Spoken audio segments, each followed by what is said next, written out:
Buenas tardes a todos, buenas noches, creo que en alguna otra parte del mundo. Damos la bienvenida al primer día de eventos virtuales del segundo Congreso Paraguayo de Biotecnología. Primeramente, tengo que dar agradecimiento a nuestros auspiciantes. Dentro de la categoría oro están Microbios y Labco. La categoría plata está ASM Paraguay, Tecnomil, Biotech, Lobob Científica, Maskelier, Medicina Integrativa, perdón, Lapsol Chaco Internacional S.A. Y en la categoría bronce, Parpo. Damos la cordial bienvenida a nuestros disertantes que nos acompañan esta noche y como comenté anteriormente, cada uno tendrá 20 minutos para su presentación. Voy a hacer una breve reseña. Traté de hacer cortita el CV de cada uno porque son excelentes expositores, entonces sí, creo que no me falta nada, ¿verdad? La primera expositora de hoy es la máster Michelle Campi, es bióloga, especialista y máster en química orgánica por la Facultad de Ciencias Exactas y Naturales de la UNA. Está como doctoranda de la Facultad de Ciencias Agropecuarias de Córdoba, Argentina. Es fundadora de Fungi Paraguay, encargada del área de micología y de los laboratorios de micología y micología experimental de la FACEM. Es investigadora categorizada por el PRONI nivel 2, creo que ahora ya se llama CISNI, ¿verdad? Entonces, Michelle, agradecida. Después vamos con la doctora Lina y después con Martín. Muchísimas gracias, Dale, perfecto. Michelle, y yo dejo ahora de compartir para que vos puedas Perfecto. compartir. Genial. Ahí, probemos. Ok.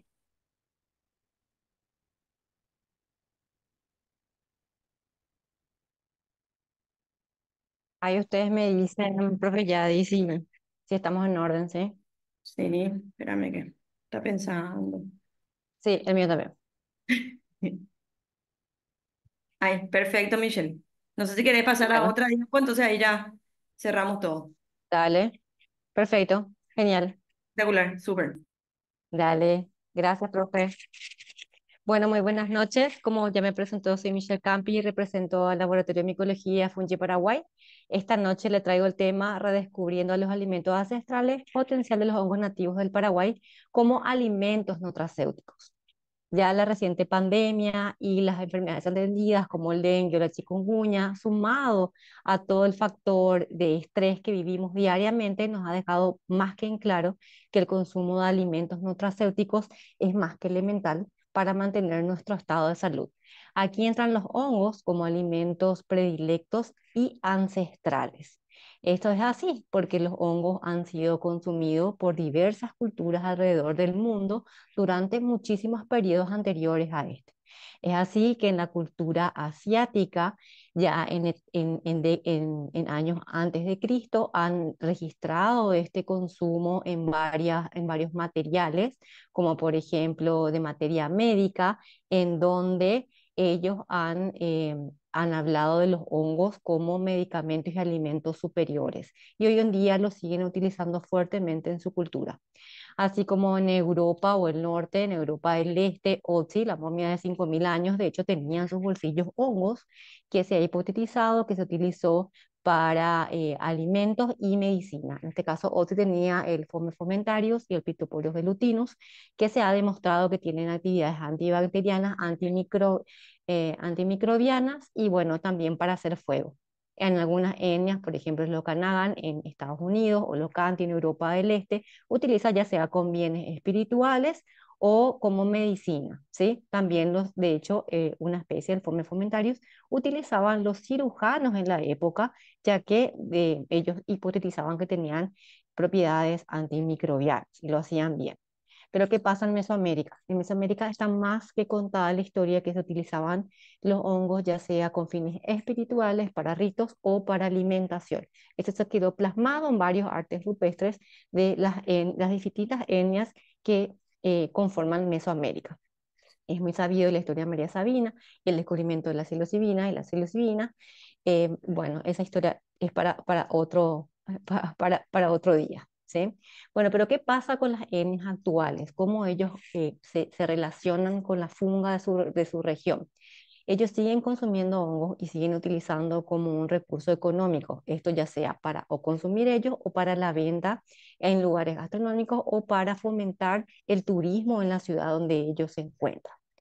Y bueno, ¿y qué pasó en Paraguay? Tenemos esta sociedad micofílica que se ve en México, que se ve en Europa, y bueno, en el sur de América es distinta la historia. Más bien decimos que somos sociedades micofílicas, pero ¿qué pasó con nuestros ancestros? ¿Qué pasó con nuestros indígenas? Ellos utilizaban, la hipótesis es que sí utilizaban, y esto se ve aquí en un tallado de las ruinas de la Cisterciense de Trinidad, que fue fundada en 1706, donde ellos dejaron plasmado la ilustración de unos hongos. Entonces la hipótesis es que esto, cuando vino el proceso de cristianización, quitaron de lo que es la cultura de los indígenas.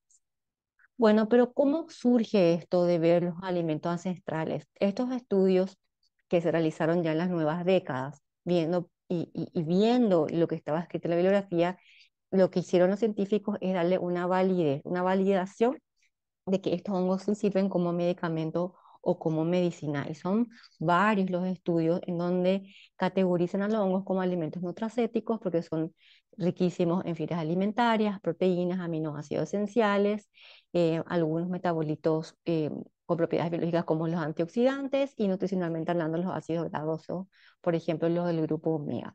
Entonces todo esto lo categoriza a los hongos como un alimento nutracéutico, ¿sí? Entonces acá venimos en este caso a hacer los estudios para que los hongos nos hagan nutricionalmente hablando.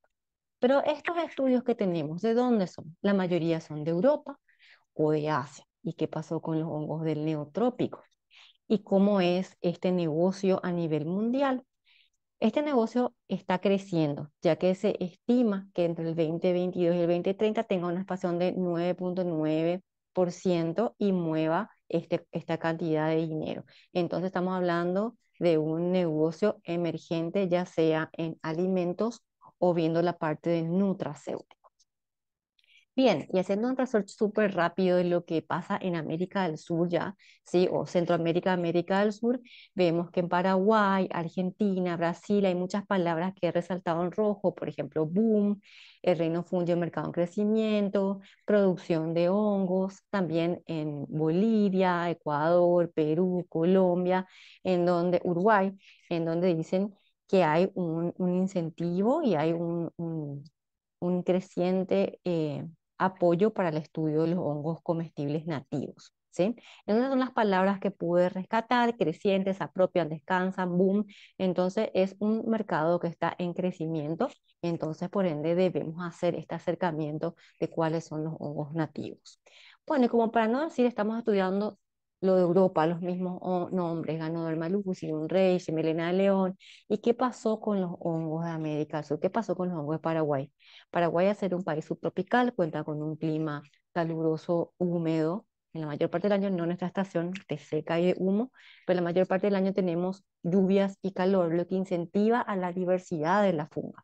Y al tener un equipo de investigación multidisciplinario, entonces podemos estudiar y ver las propiedades que los hongos representan y qué valores podemos tomar de ellos. Esto nada más una diapositiva para ver la gran diversidad de los hongos que hay en la región y no en Paraguay.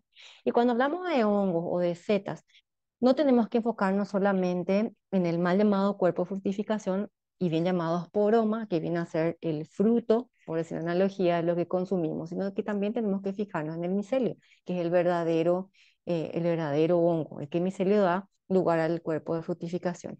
¿Y por qué? Porque este micelio también tiene una batería enzimática nutricional bien potente que nos puede servir para utilizar en la industria de alimentos, ¿sí?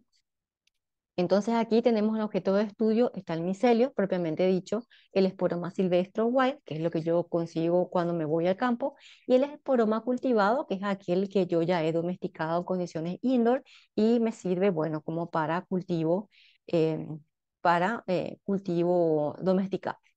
Entonces yo tengo un esporoma wild, he aislado la cepa y he procedido al cultivo tanto en medio líquido como en medio sólido para la obtención de biomasa esporoma y biomasa micelio. Bien, aquí ya venimos a hablar justamente de lo que nos interesa: cuáles son los géneros o especies que es de interés de toda la región del Neotrópico y no solamente de Europa.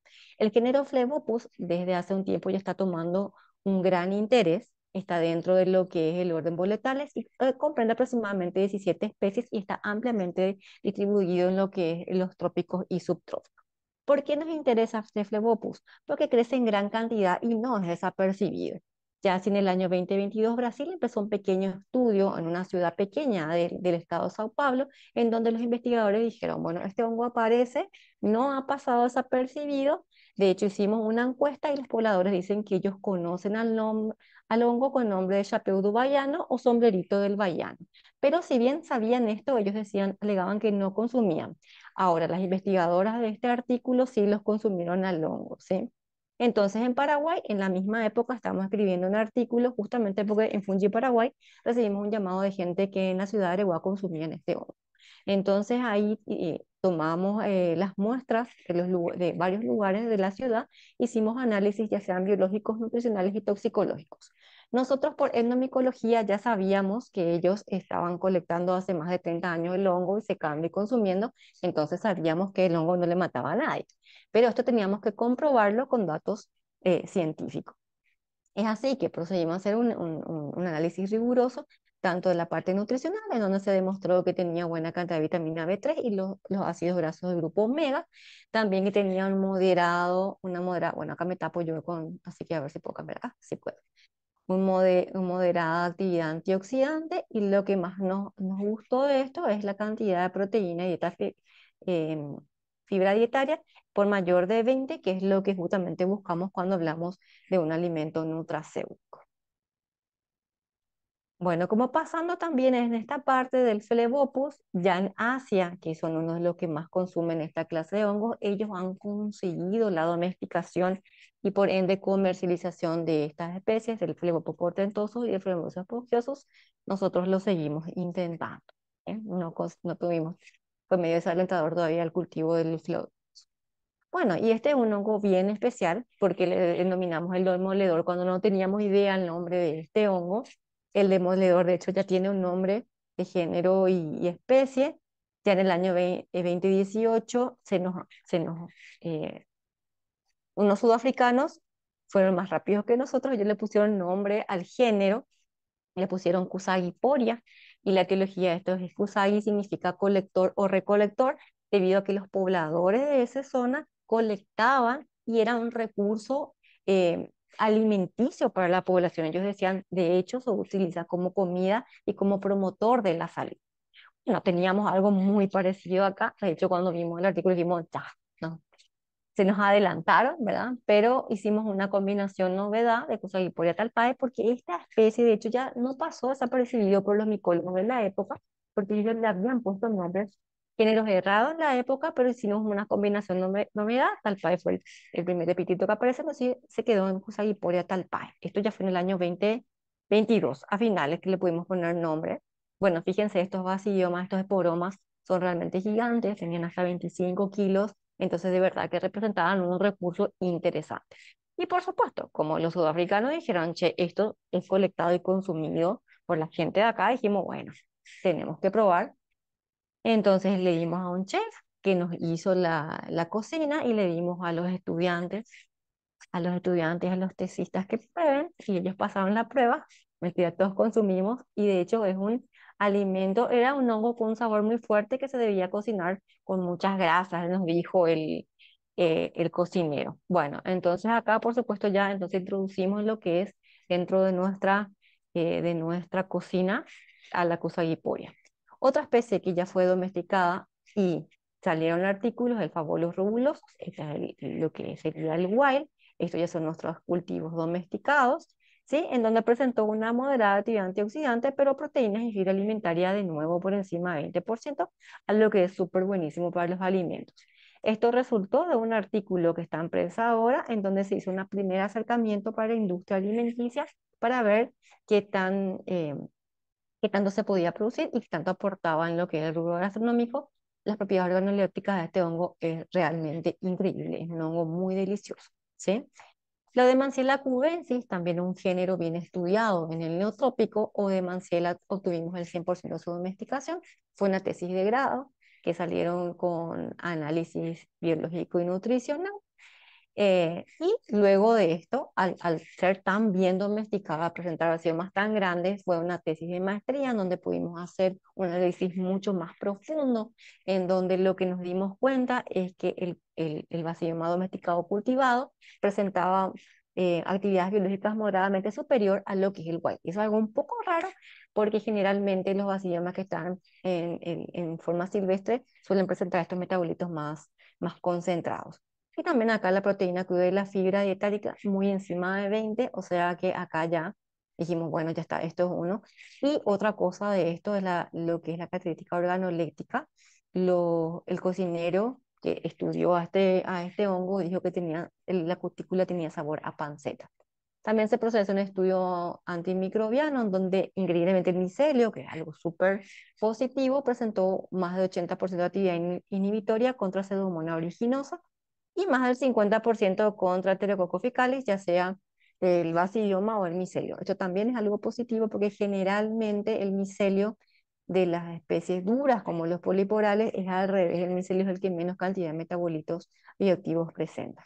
Lo que se pudo ver del perfil químico con GC masas son derivados del ácido ascórbico, que da buena actividad antioxidante, octacosanol también actividad antioxidante, y un ciclo de L-oxil-L-prolil que está reportando bibliografía que tiene actividad contra cepas gram positivas. Entonces, todo esto fue más bien una experiencia antimicrobiana de un hongo común. También se realizaron ensayos toxicológicos de la especie donde resultó no letal y lo bueno de esto que se comprobó actividades antimutagénicas en Drosophila melanogaster. Entonces es una especie que hay que seguir estudiando la parte biológica. En cuanto a los ganodermas, llamado reishi comúnmente, el hongo el emperador de los 100 años, es un hongo que mueve 2.2 billones de dólares al año y que tenemos una diversidad inmensa en el neotrópico. La idea es hacerle conocer a los anormal neotrópicos y ver el potencial que tiene, ya sea el potencial del micelio o de lo que producen, por ejemplo, los polisacáridos, que yo no me voy a adentrar a eso porque ya viene Lina a hablarnos de eso. Bueno, en este estudio lo que se vio es que el Ganoderma tuberculoso fue 100% domesticado y presentaba una actividad eh, biológica muy buena, con una actividad antioxidante que más del 50%, ¿sí? Y lo que vimos también en este estudio de los ganodermas del neotrópico es que los del grupo opacos, los que no son brillantes, los que no tienen esa laca que brilla, tienen actividad antioxidante por mayor del 90%. Entonces son especies que son para analizar y sobre todo para estudiar lo que es el componente filogenético, ¿sí? Otra especie, el Onomoporus martius, este artículo resultó buenísimo porque de hecho al hacer el análisis filogenético con dos marcadores moleculares, TS y LSU, resultó que había más de una especie en un complejo, en un género que tiene solamente una especie. Entonces salió este artículo de clínica primero y ahora estamos trabajando en la parte B, en donde tenemos aproximadamente, mira, autospoilear, pero así es, tres especies en vez de una. Entonces ahí la importancia de saber y de combinar los trabajos tanto con taxonomía, biotecnología y química. En este caso, este hongo que sumamente duro, no se imaginan lo que fue trabajar con este hongo, de tener molinarlo.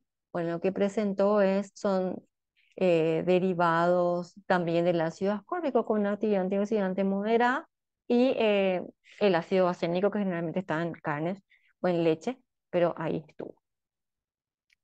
Bien, también se hizo un estudio antimicrobiano en donde se encontró un porcentaje también contra el coco fecalis de 60% de la porción dietiléter. Entonces también es una especie, las especies duras nos interesan mucho por la capacidad de propiedades biológicas que tengan. Yo no digo que sea algo que se pueda comer así porque es como un hongo súper duro, pero sí que se puede tener en cuenta para la hora de hacer test o hacer componentes bebibles y de infusiones.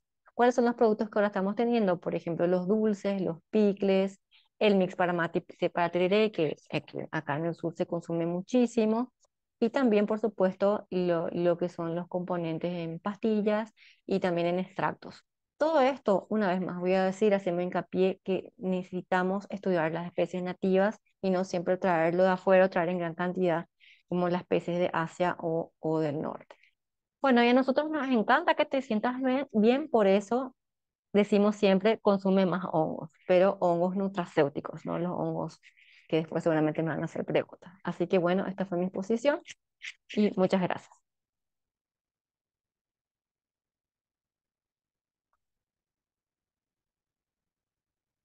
Profe, ¿ya me Gracias. escuchas? Sí, te escucho bien. Gracias, Michelle, por tu presentación. Excelente, como siempre, con muchísima información. Perfecto. Yo creo que podemos hacer al final las preguntas, ¿les parece? Así como dije al comienzo. ¿Les parece bien? Dale, profe. Perfecto. Entonces, Yo tengo que dejar de compartir, ¿verdad? sí, porfa. Espérame, que profe, porque tengo que ver cómo, dónde me dice eso. Ahí estoy compartiendo de nuevo. Ahí ya no. Ah, ¿ya no comparto? Bien, Ahí ya ya no salí se ve. entonces. Perfecto. Perfecto. Dale. Ahora le voy a dar espacio a la doctora Lina Dávila.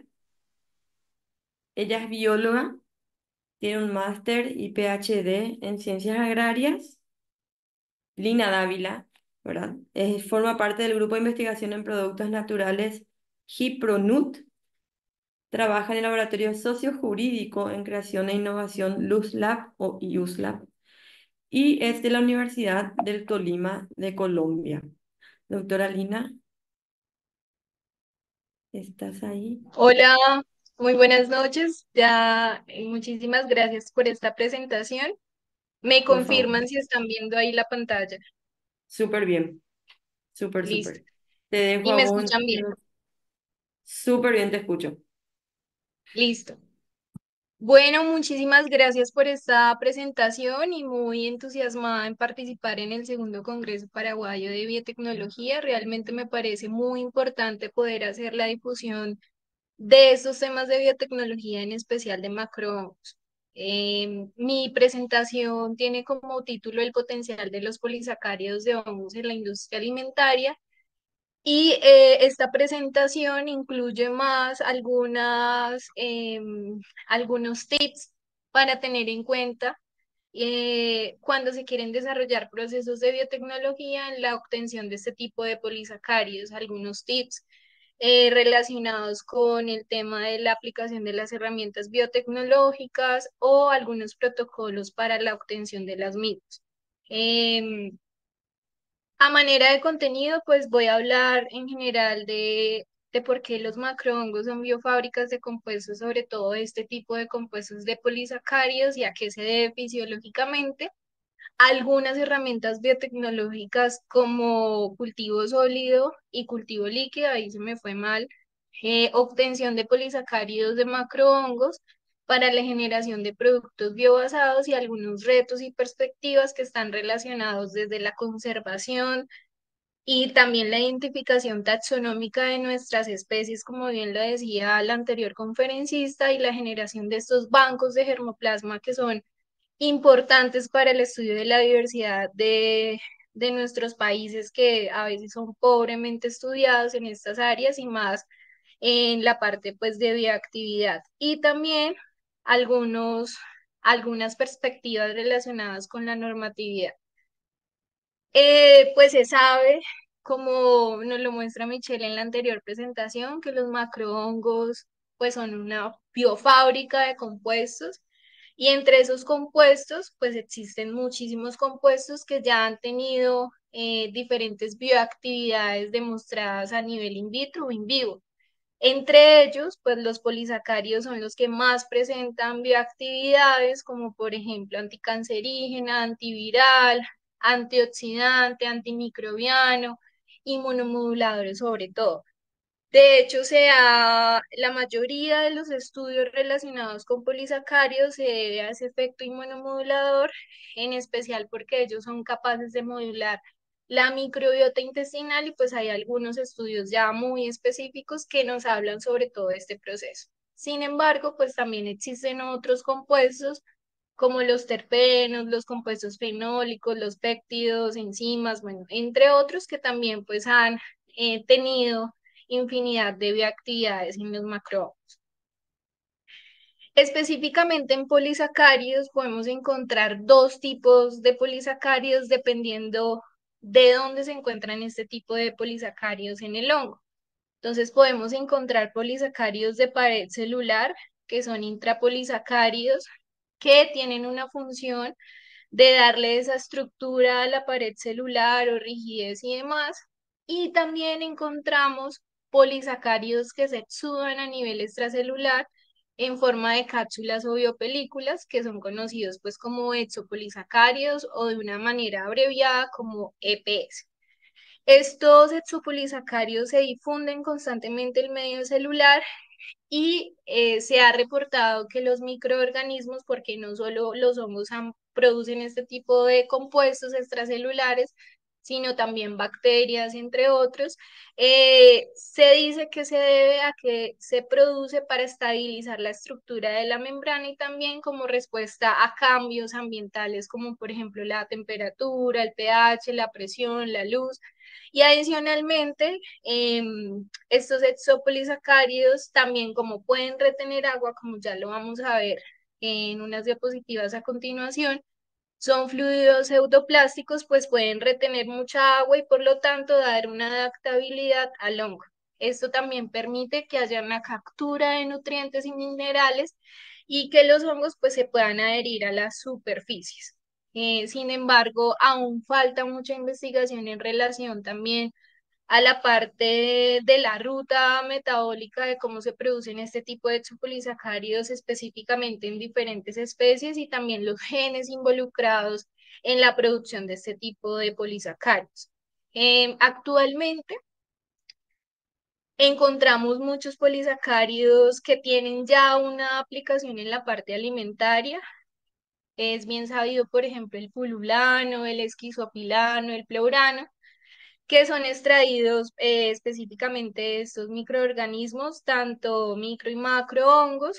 Un ejemplo de ellos es el esquizofilano producido de Schizophyllum comune, que se ha demostrado que tiene aplicaciones hacia la formación de geles y emulsiones, y esto en la parte alimentaria permite que haya una estabilización, por ejemplo, de los alimentos.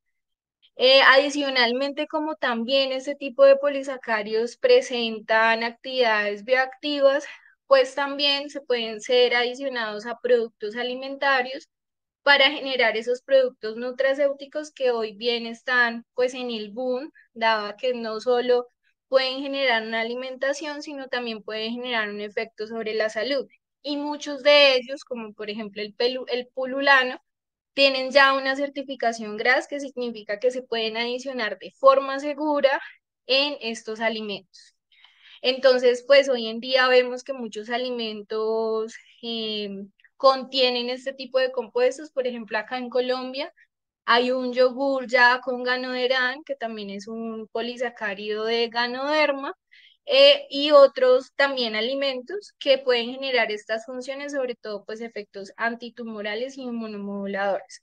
Sin embargo, pues haciendo una revisión como de cuáles han sido los principales polisacáridos obtenidos de hongos, se hizo una revisión específicamente del filo micota y uno se da cuenta que realmente son muchos los tipos de polisacáridos que se han extraído, bien sea tanto intrapolisacáridos como exopolisacáridos de muchos pues tipos de hongos. Acá a continuación pues les voy a mostrar como una tabla muy resumida porque realmente fue una revisión muy larga en relación a mostrar de dónde se ha extraído ese tipo de polisacárido, el tipo de enlace glucosídico y la composición de ese tipo de polisacárido. Vemos en esta tabla que muchos de estos polisacáridos no son homo, o sea, es decir, que no solo están constituidos por un tipo de monosacáridos, sino generalmente también pues existen heteropolisacáridos donde podemos encontrar más de un tipo de monosacárido, entre ellos como por ejemplo de galactosa, de manosa, entre otros. Em, Aquí pues vemos algunas especies de las que se han obtenido este tipo de polímeros y pues las respectivas referencias. Se han encontrado, por ejemplo, en Agaricus brasilensis, en Calocibe indica, también en algunos pleurotus como Florida, bueno, que ahí está un poco debatido también el nombre. Algunos pues de Lentinula edodes, de Pleurotus citropileatus, entre otros. Y por ejemplo, el grupo de los poliporales se han encontrado pues diferentes polisacáridos como el crestín de Coriolus versicolor o como el ganoderán que les mencionaba anteriormente de Ganoderma lucian o como por ejemplo Pachyman de Poriacocos. Todo esto pues ha sido como una revisión específica y de hecho cuando uno se va también al filo ascomicota pues también ya hay muchos otros tipos de polisacáridos que se han obtenido. Este tipo pues de polisacáridos, llámese intra o polisacáridos, tienen diferentes bioactividades como lo veíamos en la segunda diapositiva, que realmente son una biofábrica de compuestos y muchos de estos compuestos son de tipo beta-glucano que tienen pues unas acciones muy específicas en la parte inmunomoduladora. Gracias a ello pues se han podido generar estos tales productos nutracéuticos que pueden generar esa otra visión de alimentación saludable. ¿Qué pasa? Que este tipo de polisacáridos o sus bioactividades pues depende de muchas cosas. Depende de la composición de azúcares. Es muy importante saber si es un homo o un heteropolisacárido para sí mismo también saber la función. El peso molecular también influye en las bioactividades, la solubilidad en agua, la estructura terciaria que tenga este tipo de polisacáridos también va a ser importante y, por ejemplo, el tipo de enlace entre cada uno de los monosacáridos en esa cadena grande. Adicionalmente, pues también hay presencia de otros compuestos que tienen estos polisacáridos como ligandos o otros compuestos que pueden generar, por ejemplo, propiedades anticancerígenas u otras. Es decir, que las propiedades de los polisacáridos también dependen mucho de su estructura y su composición físico-química. Tanto así que, por ejemplo, si nos vamos al tema de los exopolisacáridos, algo muy importante es que ellos son fluidos pseudoplásticos, es decir, que a medida que se le aplica una fuerza, la viscosidad va disminuyendo y esto permite que al ser fluidos pseudoplásticos, pues se puedan utilizar en la industria alimentaria de muchas formas, tales como emulsificantes, gelificantes, espesantes, aglutinantes o como películas comestibles. La pregunta es, entonces, ¿cuáles son las estrategias biotecnológicas para la obtención de este tipo de polisacáridos de hongos, llámese exopolisacáridos o intrapolisacáridos? Son varias las estrategias y habría que tener diversos como caminos o rutas. Por un lado, puedo obtener esporomas recolectados en la naturaleza, ¿cierto? Y para ello, pues será importante que si estamos en un proceso de biotecnología, pues hay que combinar el tema de taxonomía porque de nada nos sirve hacer todo un trabajo biotecnológico si no reconocemos en campo o no reconocemos mediante herramientas moleculares, pues el espécimen, porque eso pues nos va a llevar a diferentes confusiones taxonómicas y pues a un verdadero lío ya de poder determinar esas bioactividades y el reconocimiento como tal de las especies. Es importante entonces, yo si puedo colectar un esporoma, hacer la identificación y de allí yo puedo, por ejemplo, obtener intrapolisacáridos, bien sea pues de la pared celular. Pero adicionalmente, yo de estos esporomas colectados puedo hacer un aislamiento de la cepa, llámese por contexto, llámese por esporas, puedo obtener un cultivo puro para finalmente obtener una cepa y finalmente a través de la cepa, pues yo puedo realizar diferentes estrategias biotecnológicas que son los métodos de cultivo, que sería fermentación en estado sólido o cultivo sólido o fermentación en estado líquido o cultivo sumergido. En la fermentación en estado sólido yo puedo obtener también esporomas cultivados y de allí de estos esporomas yo puedo obtener intrapolisacáridos y adicionalmente el sustrato agotado que queda del cultivo sólido, pues yo también puedo obtener intrapolisacáridos. ¿Cuál es el problema acá con esta parte del sustrato agotado? Pues que voy a tener también polisacáridos o sustancias del residuo. Entonces esto pues me va a generar un ruido en la obtención o en la purificación de estos intrapolisacáridos. Eh, pero adicionalmente yo también de este sustrato agotado puedo obtener también exopolisacáridos, pues dependiendo de la metodología. Adicionalmente, si utilizo cultivo líquido, puedo cultivarlo bien sea en un bioreactor, en un beaker, bueno, llámese un recipiente de cualquier tipo y a diferente escala que me permita generar o obtener biomasa micelial y a partir de allí, de esa biomasa, yo puedo obtener también intrapolisacáridos y el producto de la fermentación, que sería la parte líquida, pues yo puedo obtener ese exopolisacárido.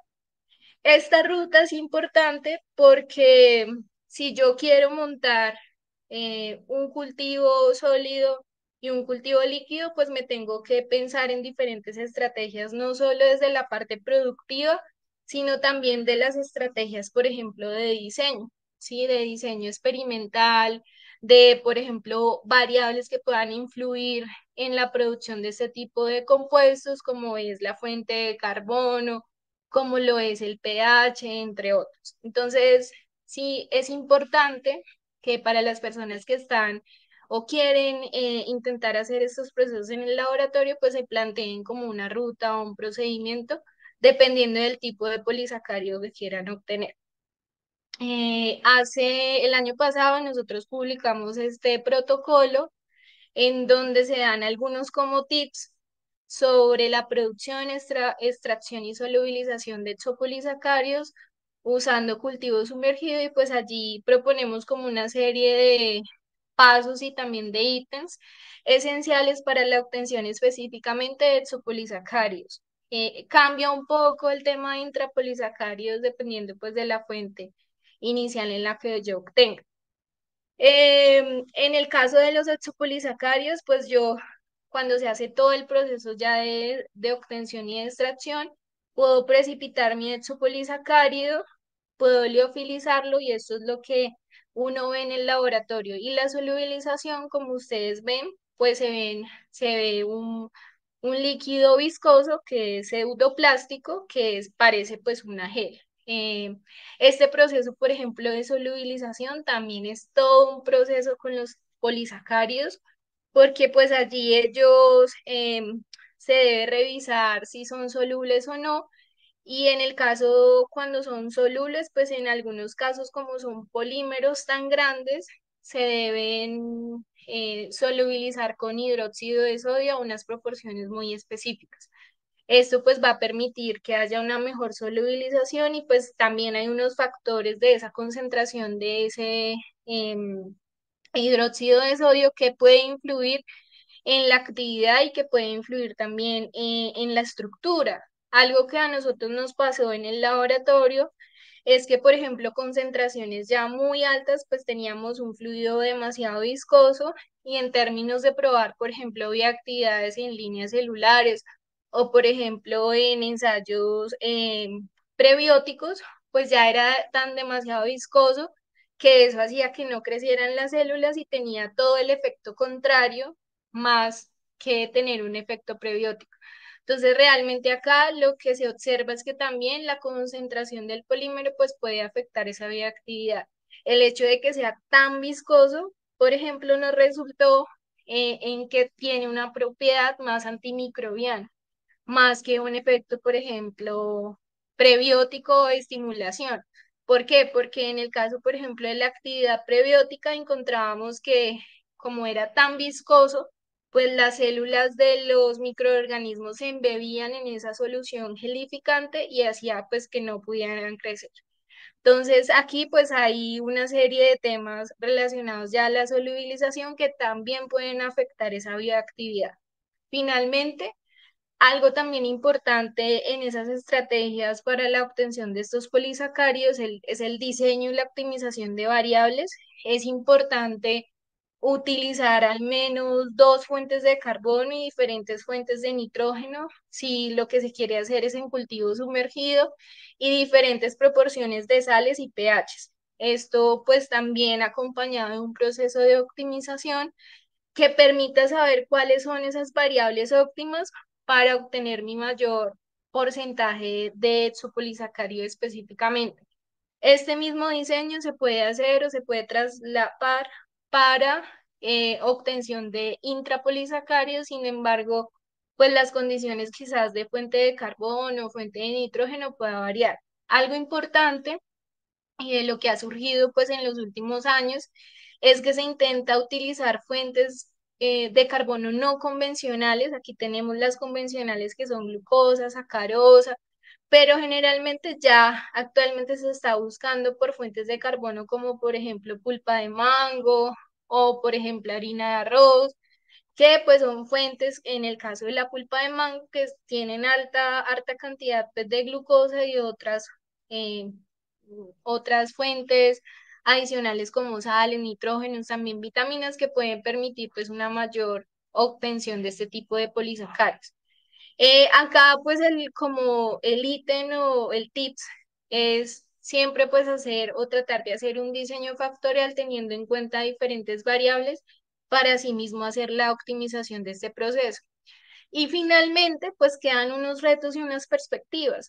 Por un lado está toda la exploración de nuestra biodiversidad de hongos. Aún no tenemos pues los suficientes bancos de germoplasma que representen toda la diversidad que hay en nuestros países, que son tan ricos, que son tan diversos para el aprovechamiento pues de estos hongos y adicionalmente pues generar todos esos bioproductos que finalmente esto se ve reflejado en que haya un aprovechamiento sostenible y que puede generar bioprocesos que va en pro hacia unas economías de la biodiversidad y también del uso sostenible y de aplicación de herramientas biotecnológicas. Esto también pues permite que si hay productos biobasados de hongos, pues haya un mayor cultivo de hongos para la comercialización, mayor producto y pues eso también se traduce en un mayor comercio de nuestros hongos pues silvestres. El tema con los hongos silvestres, pues también está todo el tema como de la regulación, sobre todo de los permisos de recolección y contratos de acceso. Acá en Colombia no sé qué pasaría allá, qué pasa allá en Paraguay, pero específicamente en Colombia, pues son trámites necesarios para poder realizar trabajos en investigación o, por ejemplo, realizar trámites a nivel comercial con este tipo de productos, pues comerciales que se quieren comercializar a partir de la biodiversidad silvestre. Entonces, el reto es poder revisar cuáles son esas regulaciones y que los hongos también estén en nuestra normatividad. Así que bueno, muchísimas gracias.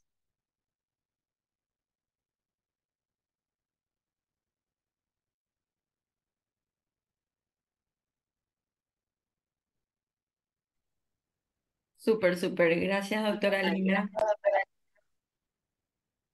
por tu excelente presentación para saber cómo es la situación en en ese país, ¿verdad? En esa zona, porque como yo siempre le escucho a Michelle, siempre es por aquí, ¿verdad? Entonces está buenísima la información que nos acerca eh, para este lado de América. Bueno, y ahora, no porque es el hombre ni nada de eso, pero le doy el espacio a mi querido amigo Martín Giorgio. Él es doctor en ciencias biológicas, es docente e investigador de la Universidad Nacional de Misiones y es investigador CONICET, perdón. Es investigador asistente en el CONICET desde noviembre de 2023 y profesor adjunto interino en biofísica en la Facultad de Ciencias UNAM. No te voy a Desde, dar dinero. Escuela, te voy a castigar. desde, pero le vamos a silenciar ahí, porfa. La mamá se le cuenta todo. No se está de payaso con la mamá. Ya, creo que no le silencié. Ahí, silencio. Ahí me habilitas atrás, gracias. Es, también ocupa el cargo de jefe de trabajos prácticos en biología general y celular en la misma institución, con dedicación simple y semi-exclusiva desde mayo de 2023. Además, es docente en los doctorados en ciencias aplicadas y gestión sostenible de recursos naturales renovables. Tiene una activa participación en proyectos de extensión y cuenta con una sólida formación académica, destacando su doctorado, como le nombré recién, y estudios en enseñanza y gestión educativa. Perfecto. Entonces le damos el espacio a mi amigo Martín. Eh, ¿Estás por ahí, don Martín Giorgio? Creo que nos silenció a todos. Eliminar anclaje. A ver, aquí pasó algo. Ahí, ahí me Ay, escucha. te escucho, Oh, Martín. bueno, me silenciaste. Yo no. Estamos. Bien, gracias por la presentación. La idea de hoy entonces es compartirle esta disertación acerca de la formación práctica en el cultivo de hongos comestibles, impulsando la sostenibilidad alimentaria. Martín, párame, no sé si yo ¿Sí? no me veo tu presentación o no sé qué pasó. Se ve la presentación. Ahí está, perdón, Yo, sí, yo nomás tenía ahí, se me Sí, se complicó. ve, profe, sí. Perdón. bueno, entonces, continúo. Eh, Bien, entonces, como había mencionado, esta disertación, la idea es de mostrarles y contarles acerca de un proyecto de extensión que está impulsado por la Facultad de Ciencias Exactas, Químicas, la Facultad de Ciencias Exactas, Químicas y Naturales, a partir de la aprobación por Consejo Directivo, cuya resolución fue 487/22. Este proyecto se aprueba a finales de diciembre, en realidad noviembre del 22, y a partir de este primer cuatrimestre del 2024 se pone en ejecución. Como todo proyecto, tendríamos que tener en cuenta cuál es el marco y la justificación de por qué deberíamos de hacer un proyecto de esta índole. Entonces, básicamente, creo que hay una necesidad creciente de alternativas sostenibles en la producción de alimentos. Y esto se ve reflejado por un motivo en el cual la ONU estima que para el 2050 la población mundial alcanzará valores de 9.000 millones de habitantes, por lo cual habrá que requerir de alguna manera alimento para toda esta población. Por otro lado, existe un desperdicio de alimentos que se estima entre 1,3%, un tercio del alimento que se produce se ve desperdiciado, ya sea por el acarreo, es decir, los fletes, y o en el caso de desperdicio de comida que se tira todos los días al cesto de basura, o inclusive los residuos como por ejemplo la yerba mate que uno consume, el café, el té, que son todos residuos orgánicos que pueden tener algún tipo de utilidad, que ya lo vamos a ver. Y por otro lado, como decía, este crecimiento poblacional va a requerir entonces de alguna manera que la alimentación aumente al menos un 60% a lo que se está haciendo en la actualidad. Y esto claramente va a repercutir en, en alguna manera, de manera desfavorable, porque se van a, por ejemplo, van a existir nuevas deforestaciones para ampliar las tierras cultivadas. Esto va a traer aparejado mayor aumento del dióxido de carbono, va a traer aparejado cambios climáticos y por lo tanto, claramente, el aumento de la población va a tener un costo significativo.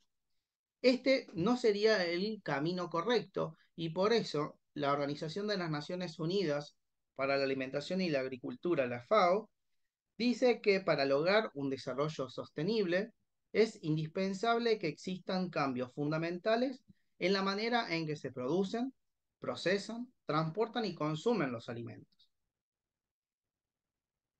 Así, entonces, tenemos que un alimento sustentable es aquel cuyo modo de producción y consumo no van a perjudicar al medio ambiente.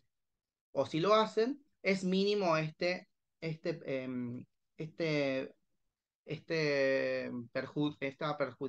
perdón. Si lo hacen, tiene que ser mínimo los, las perjudicaciones. Ay, no me sale.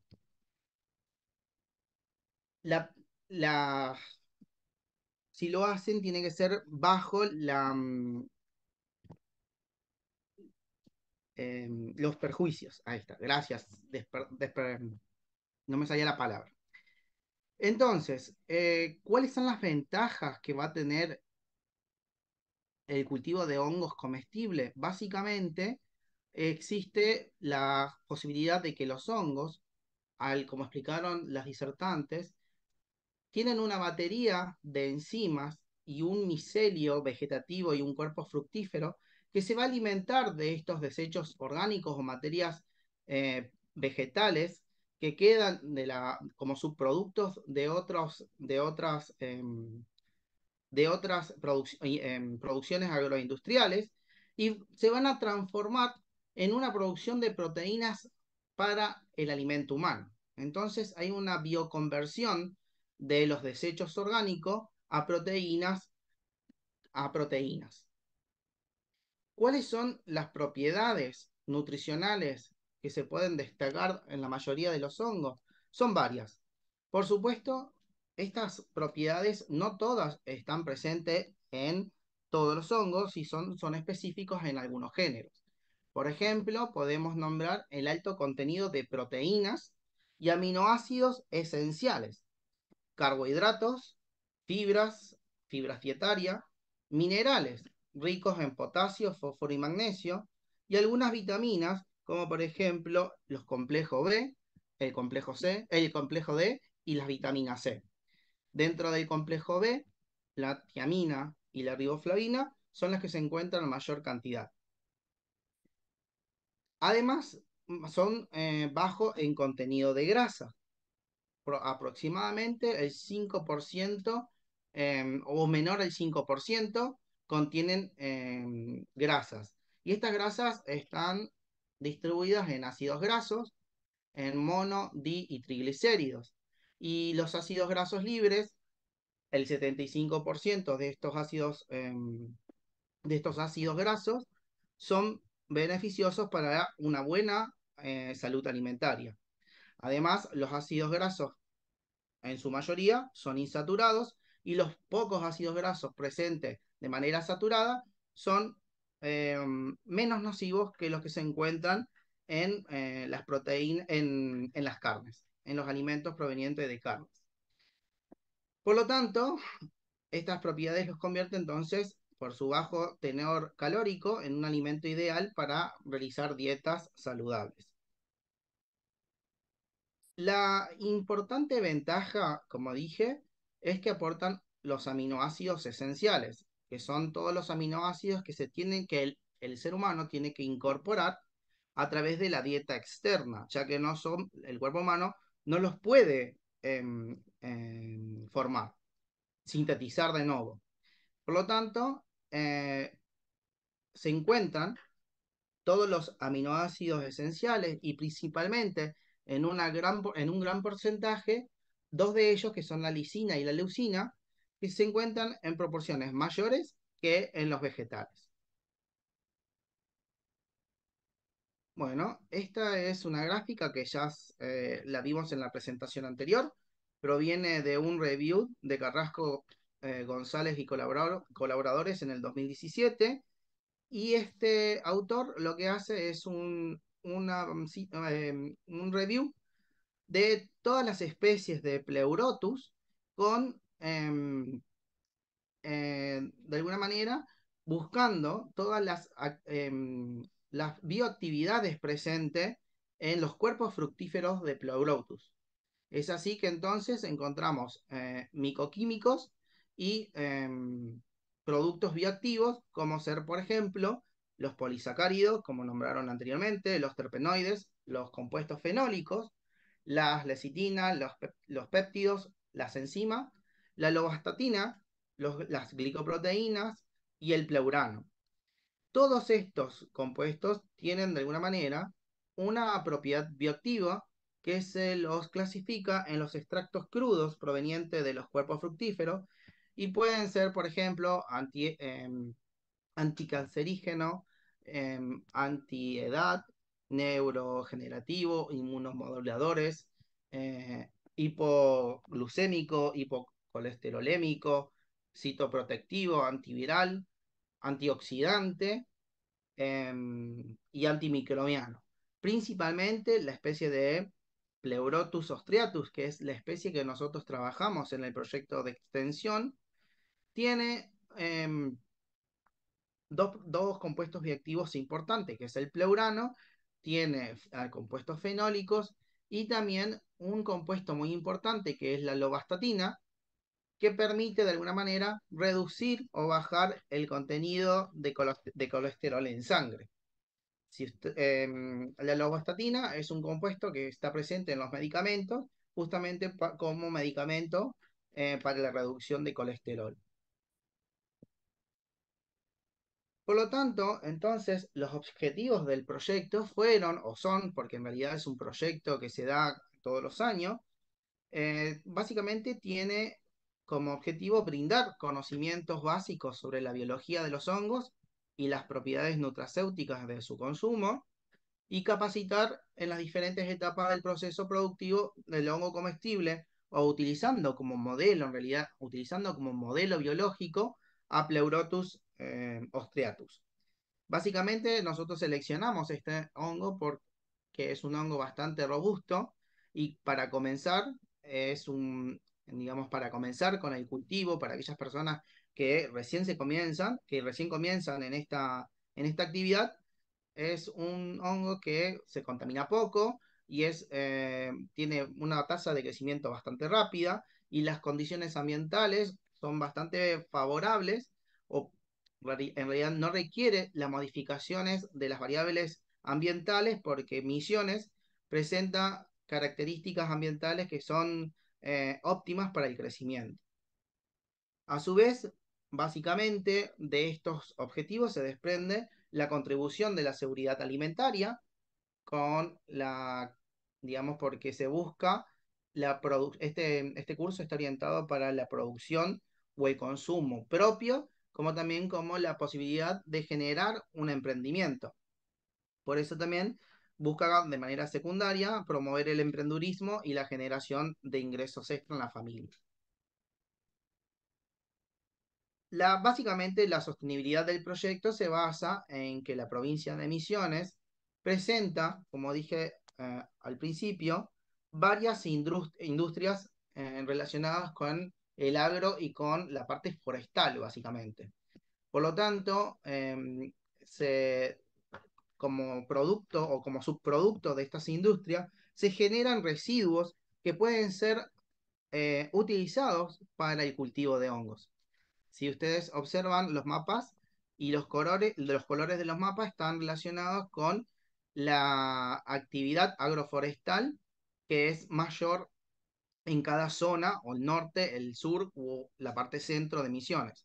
Por ejemplo, hay presencia de bambucios o cultivo de maíz en la zona centro, caña de azúcar en la zona sur, y aserraderos, como ustedes observan, en todo y lo largo y ancho de la provincia de Misiones, siendo medio en la parte sur, que es básicamente donde nosotros nos encontramos en la localidad de Posadas, y alto en la parte centro y norte de la provincia. Por lo tanto, los aserrines, el bagazo o la chala son residuos de estas industrias que pueden ser utilizados como sustrato para el cultivo de hongos. Por lo tanto, el uso de estos sustratos locales y que son de bajo costo se aprovechan para convertir o bioconvertir estos materiales en proteínas de alto valor nutricional. También es posible acercarse a las cervecerías y pedir de alguna manera los residuos que genera la industria, al igual que los residuos que se generan domiciliarios, como por ejemplo la yerba mate, el café, o también en la zona de Corrientes y sur de Misiones, encontramos la industria arrocera, y generan un montón de subproducto, que es la cascarilla de arroz, que también puede ser o es en realidad un subproducto muy interesante para ser aprovechado y bioconvertido.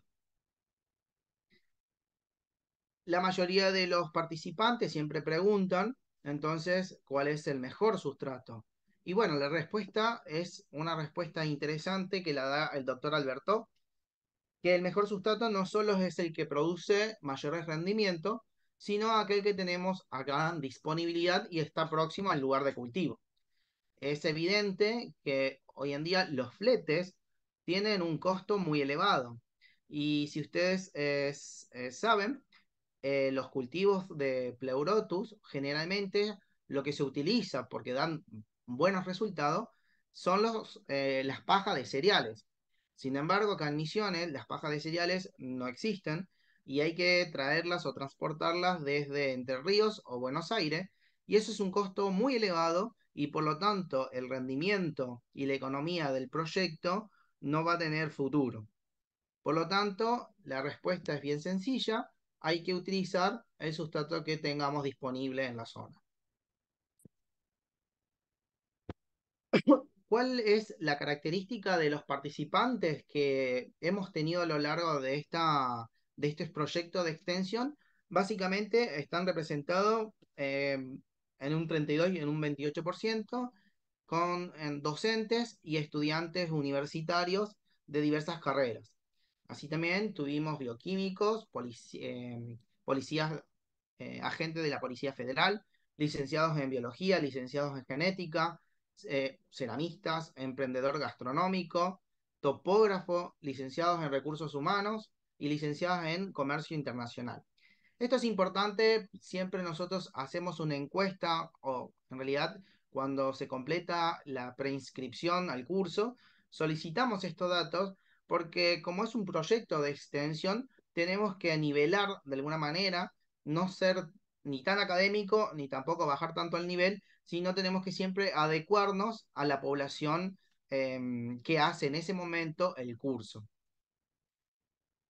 Por otro lado, también contarles que la mayoría de los participantes siempre son de la zona, es decir, de Posadas o de alguna localidad cercana, como por ejemplo Garuapé, está en la parte centro de Misiones.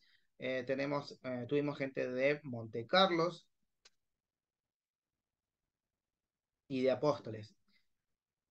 Una vez que nosotros terminamos el desarrollo de este curso, que suele ser 2 jornadas intensas de 5 horas a la mañana o a la tarde, y luego una clase sincrónica de 2 horas con un espacio en el tiempo de 2 semanas aproximadamente. Esto es porque nosotros le damos, o sea, básicamente ellos realizan todo el proceso de producción, obtienen una bolsita de cultivo y se la llevan a sus casas para eh, seguir el crecimiento o la colonización completa del bloque y luego la fructificación. Entonces hacemos un lapso de tiempo para que nos cuenten cuáles fueron los problemas que tuvieron, si pudieron colonizar la bolsa o el bloque de manera satisfactoria, si ya sus bloques están fructificando, etcétera.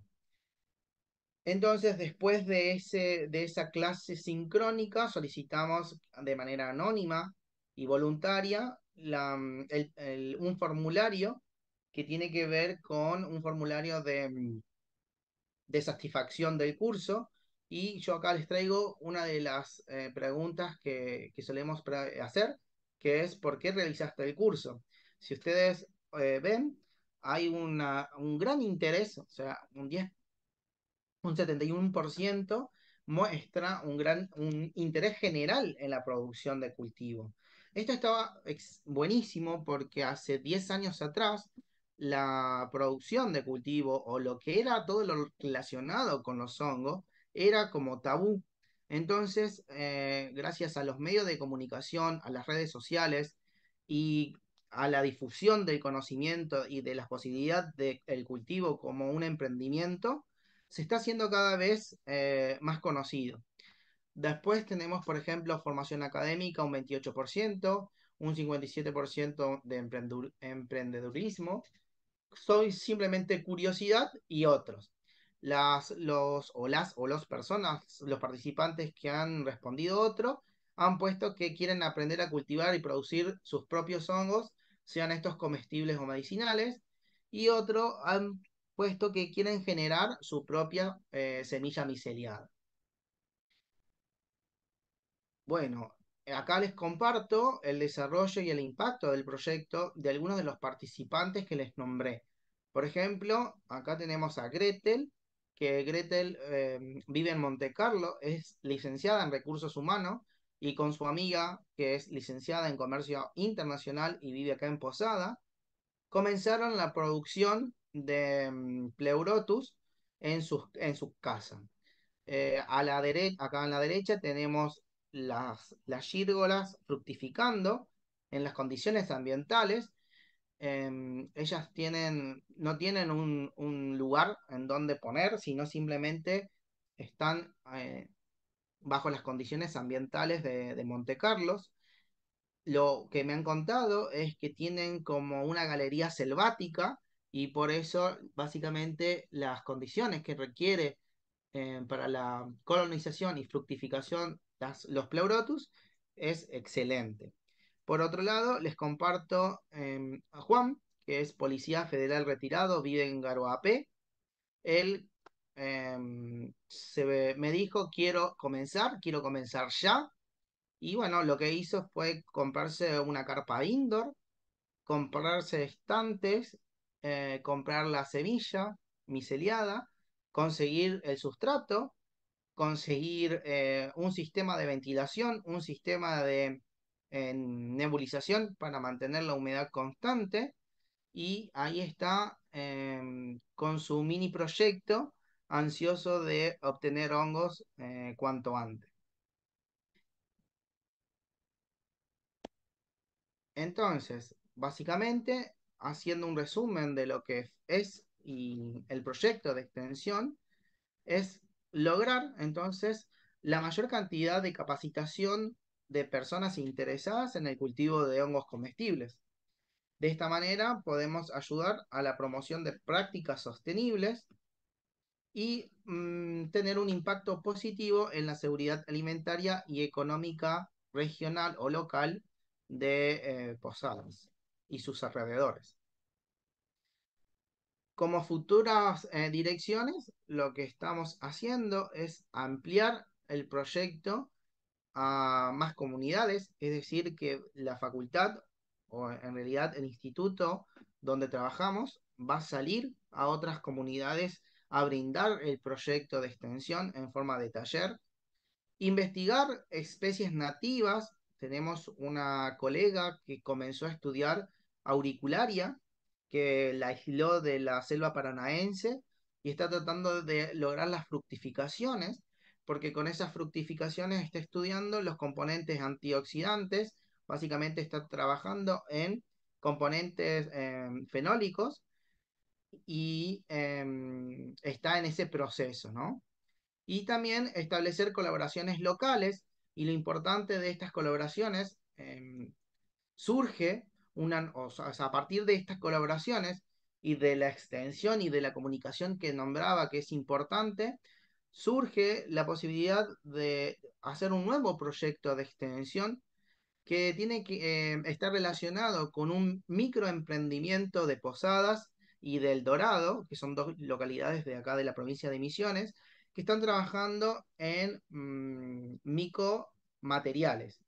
Entonces, este proyecto va a abordar, es una línea de investigación nueva que se está gestando, la producción de micomateriales con Ganoderma lucidum. Y estas personas que nos contactaron están interesadas porque quieren realizar estudios de las propiedades mecánicas de sus biobasados. Biobasados o algunos micomateriales que tienen. Algunos, no sé si alcanzan a ver, acá para mostrarles, son algunos componentes que hacen. Esto es como para mostrar nada más, no sé si lo logran ver por la cámara. Por lo tanto, la verdad es que hacer proyectos de extensión es sumamente satisfactorio porque vuelca de alguna manera lo que se hace en investigación a la comunidad. Y finalmente, dejar una linda reflexión que tiene que ver con que la sostenibilidad comienza en nuestras manos y básicamente darles las gracias por su atención.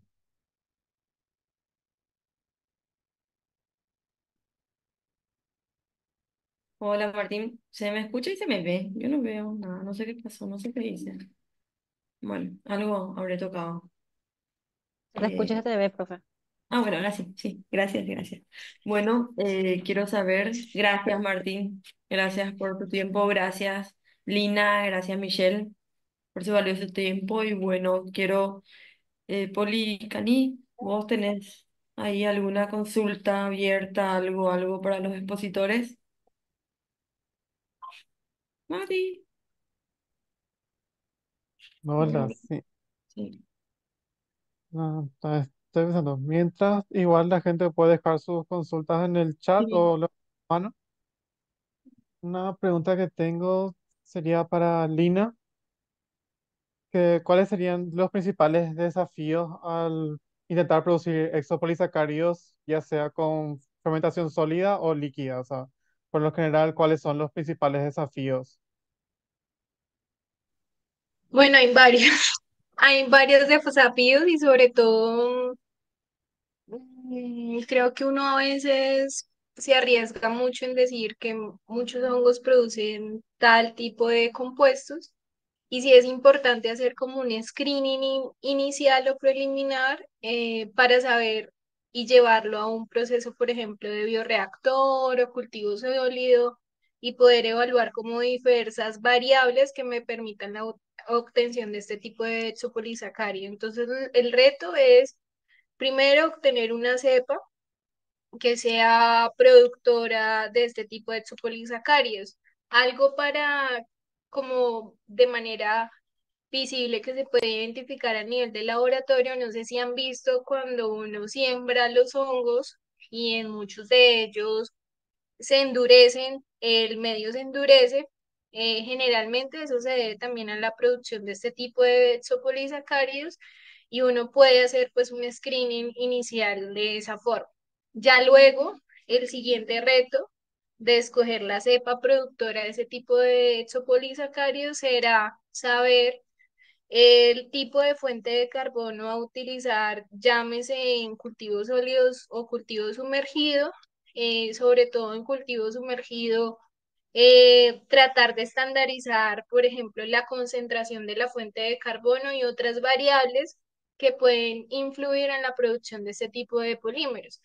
Estas variables pueden ser pH, entonces generalmente en la literatura se ha demostrado que pH es entre 4, 4,5 hasta 5,5. Hay unos buenos rendimientos, pero como les digo, pues la producción varía mucho también de acuerdo a la cepa. Eh, y adicional, también estarían esas otras fuentes que son importantes, esas otras variables, como es la fuente de nitrógeno y otras compuestos como las sales. Después de ese proceso, pues viene también toda la parte del proceso de extracción, obtención y purificación, que en cada paso pues hay unos retos muy específicos. Entonces, en la obtención del polímero, sí es recomendable pues utilizar como un protocolo de extracción que me permita obtener pues el polímero y finalmente, por ejemplo, si yo lo voy a montar hacia el desarrollo o hacia la obtención de ese polímero para una bioactividad específica, pues también debo utilizar, por ejemplo, procesos de filtración para que no se me vaya micelio, porque ¿qué pasa? Que uno de los inconvenientes o retos que se generan es que a veces quedan, por más solventes que uno le aplique en el proceso de extracción, quedan hifas pequeñas que ya luego cuando uno va a pasar en la parte de hacer procesos de bioactividades, pues esas hifas van a crecer y eso pues va a generar ahí problemas en el proceso de la actividad biológica que yo quiero probar con ese tipo de polímeros. Entonces, sí, digamos en ese protocolo que nosotros publicamos, hay una serie como de ítems y de recomendaciones que si quieren lo pueden pues leer, lo pueden descargar y me parece pues interesante poder hacer esas aclaraciones que a veces no están en la literatura, sino que uno lo descubre porque está ahí haciéndolo. Y pues en la parte de cultivo sólido pasa lo mismo, ¿no? Solo que el tema en el cultivo sólido va a ser cómo separo el residuo que tengo con el exopolisacárido o el polisacárido. Entonces es un tema también, digamos que hay que revisar y pues sí recomiendo que si uno quiere irse hacia la parte de obtención de un bioingrediente o un bioactivo, pues uno lo haga a través de la fermentación líquida porque el proceso metodológico es mucho más corto, se pueden hacer en recipientes que se pueden controlar de forma más fácil en cuanto a las variables, por ejemplo, de temperatura, de oxígeno disuelto, ¿sí? Entonces sí se recomienda este tipo de procesos. Ya si yo quisiera obtener intrapolisacáridos, pues me iría por un cultivo sólido, donde puedo obtener a través de los esporomas obtenidos mucha biomasa y pues puedo hacer procesos de extracción específicos para intrapolisacáridos. Ya, muchas gracias. Y ya que estamos en el tema, voy a continuar con la pregunta de Enzo y luego paso a la de Brenda. Enzo preguntó, ¿cuánto fue el volumen con el que llegaron a trabajar y cuál fue su rendimiento? Desde para vos, Lina. Nosotros alcanzamos, para mí, sí, o para el profe. No, En para la vos. fermentación, en la fermentación líquida alcanzamos a trabajar volúmenes hasta de 1 litro, o sea, lo hacíamos en el Hermeser Gigantes. En el momento pues no contábamos con un bioreactor para pasarlo a gran escala y básicamente el rendimiento en términos de porcentaje obteníamos un 20%, es decir, de gramo de polímero por cada 100 mililitros, que es bastante alto. Pero esto, pues, lo que les decía, hay muchas variables que se deben tener en cuenta y sobre todo la cepa, porque de hecho nosotros lo probamos con 2 cepas de Schizophyllum que realmente son Radiatum y ambas, por ejemplo, producían rendimientos diferentes,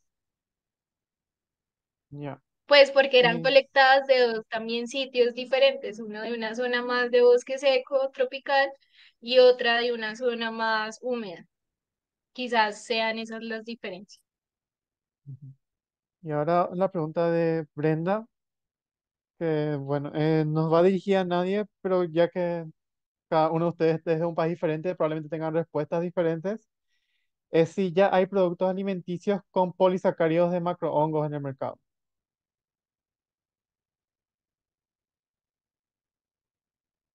Mm, a ver, Lina, vamos a empezar Sí, pues contigo si es que sabes más.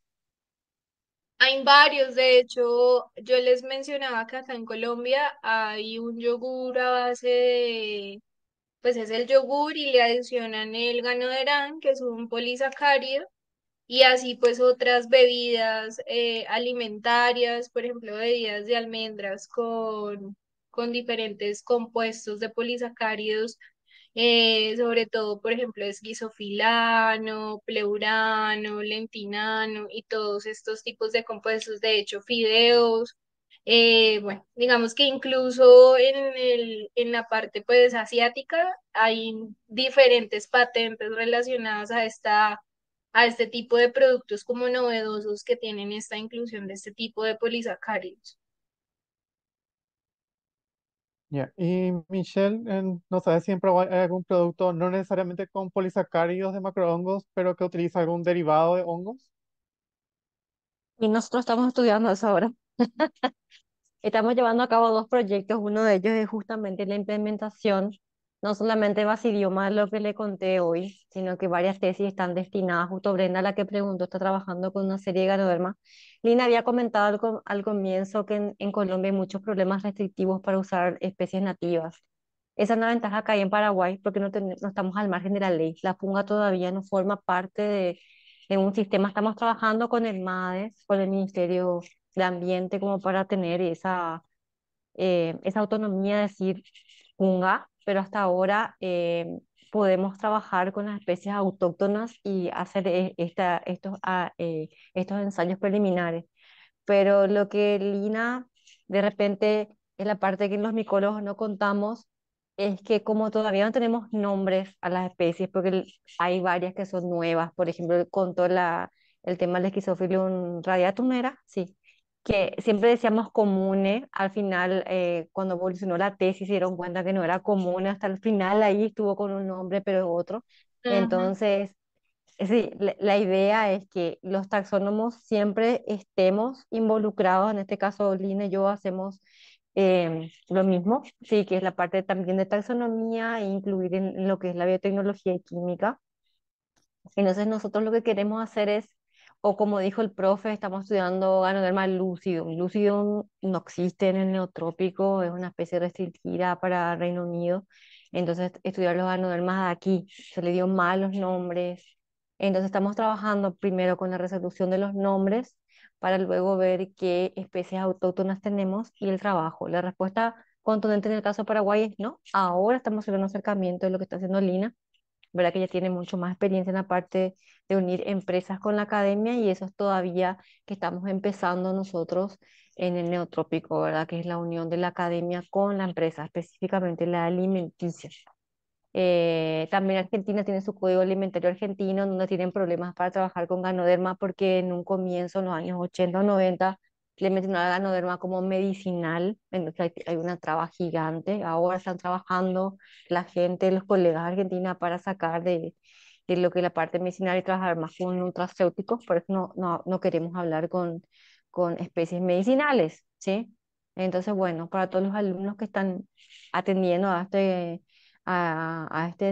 simposio, entonces es que hay muchísimo para trabajar en lo que es la parte biotecnológica con hongos superiores y no que se queden siempre con las mismas bacterias, algas, etcétera, etcétera. Hay muchísimo, muchísimo por descubrir. Ya, Bueno, muchas gracias. permiso, ¿no? Sí, Desde sí, el aporte adelante. de conocimiento, no hay ningún tipo de alimento actual que se comercialice con polisacáridos ni con hongos. Lo que sí sé es que actualmente, el año pasado, creo que hubo una modificación del código alimentario donde al fin ponen a los hongos como alimentos, por lo tanto, ya sean silvestres o cultivables, que no estaban antes en el código alimentario. Por otro lado, también se está trabajando en el instituto donde pertenezco, pero todavía no sale y tiene que pasar mucho para que salga. Están trabajando con harinas de los cuerpos fructíferos de Pleurotus para mejorar la calidad nutricional de los fideos, por ejemplo, ¿no? De las harinas de trigo. Están haciendo mezclas y están viendo la posibilidad de cuánto aumenta y en qué proporción. Creo que es una proporción máxima que va al 10% eh, como máximo, porque después ya comienza a tener otro sabor y otras texturas. Es lo que están investigando en el instituto para sacar entonces un alimento nutricional, nutracéutico, o más que nutracéutico, tal es un alimento funcional. Ya, muchas gracias. Y otra pregunta que tenía para Martín. En tu experiencia con el proyecto de extensión, o sea, ¿cómo vos verías la percepción del público en general en cuanto al consumo de hongos? Porque de repente creo que nosotros no estamos acostumbrados a incluir eso en nuestra dieta, entonces como que hay gente que puede ser reticente, no le convence la idea al comienzo. Bueno, eso es lo que decía al principio de la exposición. Hace 10 años atrás, hablar de hongos era tabú. Básicamente nosotros no tenemos la cultura del consumo de los hongos. Pero con el tiempo y con la difusión, y vuelvo a decir porque es fundamental, la difusión de la información, ya sea a través de las redes o la información hay un montón de cursos, y no solo de cursos, sino está viendo gastronomía que están haciendo mucho hincapié en platos tipo gourmet para de alguna manera acercar los hongos a la población. Eso es un aumento que se está observando y como te decía, en uno del diagrama que había compartido las barras, el interés general por los hongos va aumentando, ¿no? Y eso hace que haya consumo. El tema es que también está la contrapartida. El único consumo de hongos que vos vas al supermercado o a cualquier góndola, encontrás el clásico champiñón de París o el portobelo en el mejor de los casos. Y hay muy pocas tiendas que te ofrecen otro tipo de hongos, como por ejemplo el shiitake o directamente Pleurotus en forma fresca o en forma deshidratada. Pero creo que va a ir es una tendencia en aumento y vuelvo a decir, va a tener que ser obligatoriamente una tendencia para dejar em, la producción alimentaria como se hace hoy, que es tan destructiva, por algo más sostenible en el tiempo.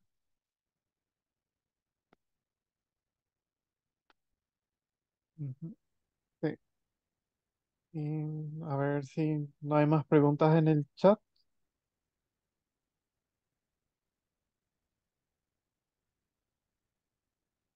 No, Mati, no hay nada.